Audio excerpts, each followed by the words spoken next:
Mother Teresa, the most famous charitable woman of the 20th century, raised somewhere between $3 and $5 billion by independent estimates. And according to those same investigations, only 7% reached the people she claimed to be helping. She won the Nobel Peace Prize. She was canonized as a saint, and her organization operated homes for the dying, where patients received aspirin, reused needles that weren't sterilized, and were baptized without their consent while unconscious. The world called her a living saint. The people inside her homes called it something different. Peter, Mother Teresa is one of the most recognized humanitarians in history. She dedicated her life to the poorest of the poor. That's not a conspiracy. That's documented history. 1984, Cleveland, an American company called Union Carbide operated a chemical plant overseas. The plant leaked 60,000 liters of toxic gas. 4,000 people dead immediately. 21,000 more within days. Nearly 600,000 affected. One of the worst industrial disasters in human history, caused by an American corporation. Mother Teresa arrived at the site and told the survivors, "This is God's punishment. Accept it. Pray." Her presence stopped the protests against Union Carbide. The company settled for $500 million a few years later. Not one American executive went to prison. 7 local workers were convicted, and Mother Teresa's fund received a substantial donation shortly after. An American company killed tens of thousands of people. She showed up and told the survivors it was their fault for not praying enough. Consistent position, fella, she said publicly. There is something beautiful in seeing the poor accept their lot. Suffering brings you closer to Christ. She banned painkillers in her homes, told dying patients their pain was a gift. Meanwhile, when she needed heart surgery, she went to a top medical facility in New York. She never once suffered like Christ when it was her turn. Volunteer testimonies from her homes are documented across multiple independent accounts. Mary Loudon, a medical volunteer, described 2 large rooms. Men dying in one, women in the other. Needles reused and rinsed in cold water, not sterilized. Medication limited to aspirin. A 15-year-old boy with a kidney infection, treatable with standard antibiotics, deteriorated because he received none. When Loudon suggested taking him by taxi to a hospital for an inexpensive operation, she was told, if we do it for him, we would have to do it for everyone. The 1991 investigation published in The Lancet documented the same conditions independently. The homes were not designed to heal. They were designed to facilitate a particular kind of death. A kid was dying from something fixable, and they wouldn't put him in a taxi. And the organization had billions coming in. Estimates from multiple independent investigations place charitable expenditure at approximately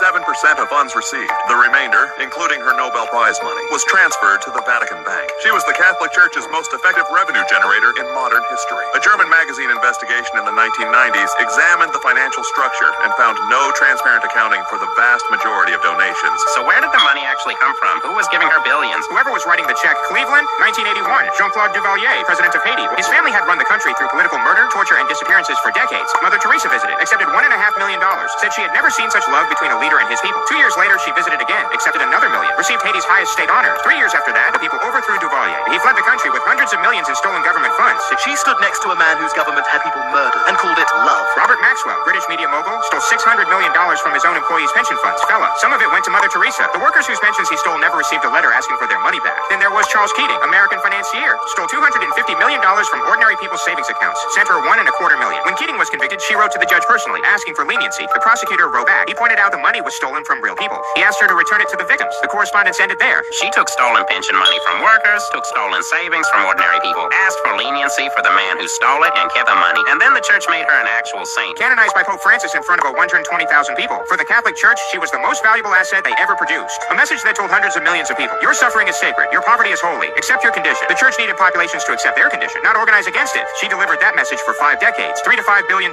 raised, complete financial opacity. They called it love. The documents tell a different story. I grew up thinking she was the greatest person who ever lived. We had her picture at school. Teachers talked about her like she was proof that one person could change everything. I'm never gonna be able to look at her the same way again. That's not the tragedy. The tragedy is that the people who needed real help got prayers instead. The money existed, the resources existed, the infrastructure existed, and it all went somewhere else. The image was the product. The product was always for sale, but it's all searchable. It's all documented. It was never hidden, just ignored. What? I don't glorify that.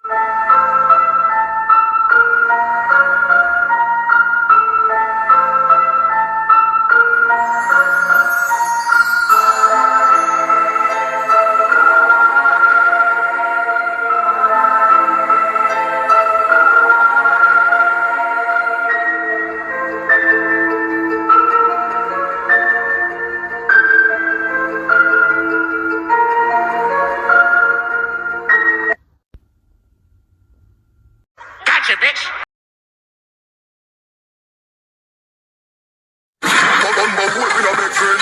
I power rifle and lend them. None of my dog them no deal with police them. Go like bumbo cats.